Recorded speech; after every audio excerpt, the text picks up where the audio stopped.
Hello, my dear friends. Today we continue our review of the diary of German Oberleutnant Martin Stiglitz. Remember to rate the video and also leave your opinion about this story. And we're going to begin. July 15th. We managed to get to Krestinovia yesterday. We set up a guard there from the south and southeast. In the evening, Berg, the senior rifleman, who had gone AWOL from the company on July 6th, even before the crossing of the Daugava near Kraslova, reported about his arrival. He explained his absence by the fact that he was afraid of a new wound and therefore wanted to commit suicide. I sent him immediately under arrest and handed him over to the division. On the same day this morning, a trial was held in his case. Berg was sentenced to 10 years hard labor, was declared unfit for military service, and was deprived of his civil rights for 5 years. The apparent leniency of the sentence imposed may be explained by his youth, apparent madness, and voluntary return. Alternatively, he would have been sentenced to death. After the trial, I drove with the witnesses and his closet comrades in a passenger automobile, catching up with the battalion that had left ahead, and only caught up with it at the lunch break. At 4 p.m., we continue the march. The 89th Infantry Regiment advances ahead of us. The bridge over which we have to cross has just been crushed by the weight of a heavy anti-aircraft gun. July 16th. At 0:30 a.m. last night, after numerous halts, we reached our assigned section. We quickly entrenched and fell asleep as dead men after a hot day and heavy crossing. I guess the air conditions are quite comparable to typical temperatures at the tropics. Even the night brings no coolness. At 5 a.m., we got the order to advance. The 2nd Battalion is in front on the right, the 1st Battalion is on the left, and we are in the direction of the general strike. The 12th and 48th Artillery Regiments, with their 21-centimeter mortars, made our mission much easier, giving us the chance to move forward quite a bit. Again, the Russians crawled out of their shelters and were about to flee when we charged with shouts of "Hurrah!" at the signal of the bugle. They can't stand it. As a matter of fact, these guys haven't eaten for 5 days, and despite being so hungry, they defended themselves desperately. I was very lucky today on my birthday. The company had no losses. This made me very happy and strengthened my soldiers after the hard times of July 8th and 9th, 8 days ago. That's what I wrote in my report after a successful offensive. The combat mission was successfully accomplished. We captured such a number of soldiers, the trophies were such and such, a number of Russians killed, no losses of our own. I report that it is my birthday today. The news quickly went around the regiment, and many people came to the command post to congratulate me. The regimental commander was among them, and many of my comrades and subordinates. July 17th. The encirclement ring is closed. We block it from all sides. We lie pretty close to each other, but I hope that everything will run well. We're all in individual entrenchments. It's disappointingly cold today, and it's starting to rain, damn it. July 18th. It is the 2nd day since we took up the defense in the necking between the lakes near Sukoklino. There is artillery fire in both directions. The weather is cold, and if you lie down, you even feel freezing. To make everything worse, it's foggy and damp. Yesterday, the Reds made an attack and were beaten back, suffering heavy losses. Now we are buried in the ground, ready for defense and waiting for whatever should happen. We lie calmly, but as soon as the Red artillery fires at us, we jump into our hideouts. It is necessary to be careful to watch and be on the alert, so that they would not plan any meanness against us. The commander of my 1st platoon, Oberfeldwebel Jurison, was awarded the Iron Cross First Class today. July 20th. Today is Sunday, the 5th Sunday day of the war in Russia. Yesterday was nothing but a mess. We were under artillery fire all day.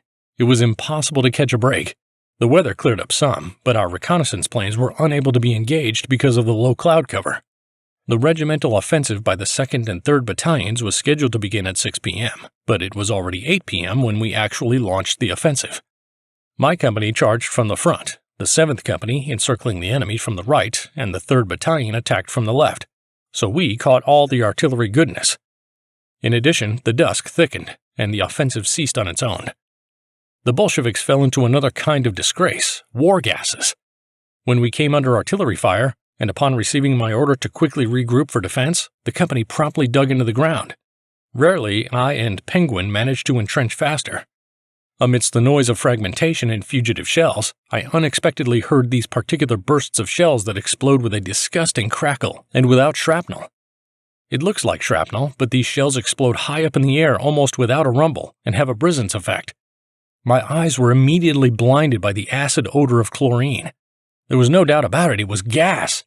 I commanded to put on gas masks and fire a signal rocket to inform the rear of our troops. Thank God the wind soon blew away the cloud, and in a quarter of an hour we were able to take off our gas masks. All the soldiers in the company had their hands itching and burning until this morning. Well, wasn't it disgrace? At night, lying in an anti-tank gap, we got pretty cold. This morning at 3:50 a.m., we launched the offensive again. This time the 6th Company was ahead and the 5th Company behind it. We kicked out the Reds, again hidden in the bushes so that you could not notice them at once, crossed over the bridge set on fire by them and burning badly, and the head of the column burst on the other bank. The combat task was accomplished, and they had shouted, "There are tanks in front!" There were 8 of them at once. Fortunately, these swines did not have enough courage, and they did not continue to break through, and in fact we managed to drag the anti-tank gun across the burning bridge only on hands. When the gun was on the other bank and opened fire, these swines got away at once.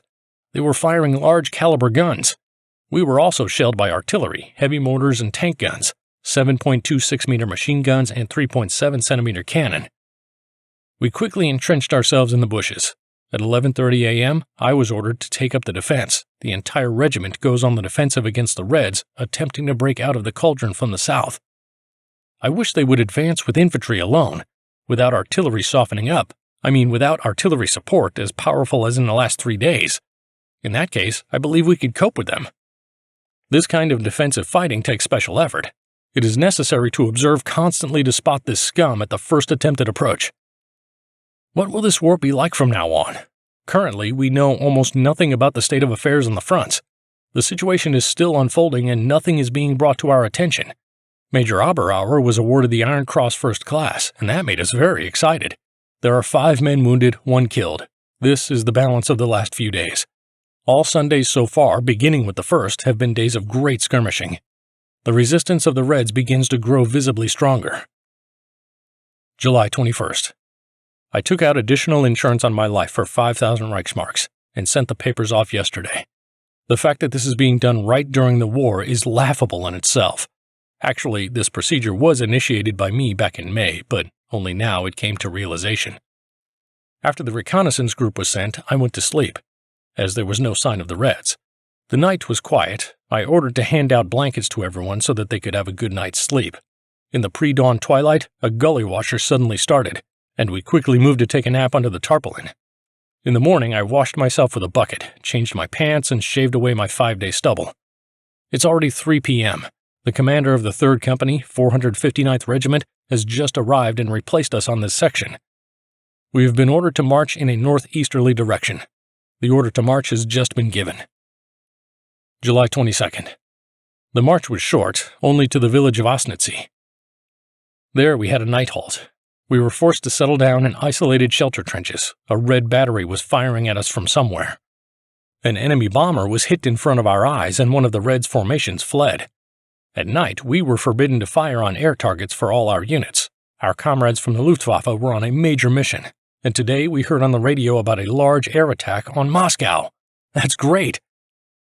This morning at 3:50 a.m., we set out on the march, being ordered to join the main forces of our division, so even before noon at the station Mayevo, we crossed the main railroad line connecting Riga with Moscow.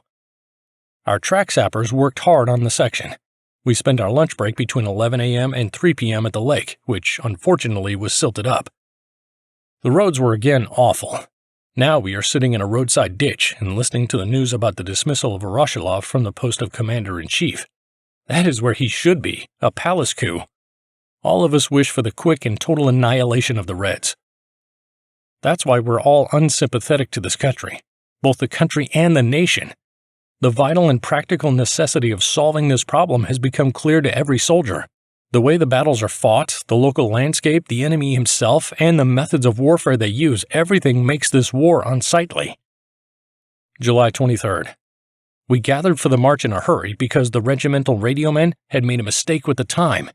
The battalion set out an hour late. We marched along a comparatively good road about 18 kilometers to Nazva. In the village of Drozdovo, we had a break. It was incredibly hot, and even now it is still unspeakably hot. The heat at midday makes you crazy. In the afternoon, there was a refreshing heavy rain. That correspondent from the propaganda company who interviewed me after July 9th promised that he would try to put a chronicle of the day in BNN. That would be great. The night was peaceful, but it didn't have a good night's sleep. We left in the morning at 6 a.m., covered another 15 kilometers, and now we are in the woods near the village of Saklika. I don't know yet if we will continue today or only tomorrow. That is all for today. You can watch other episodes of this diary by following the link in the pinned comment. If you enjoyed this video, please like it and support the channel by subscribing. Goodbye everyone, until next time.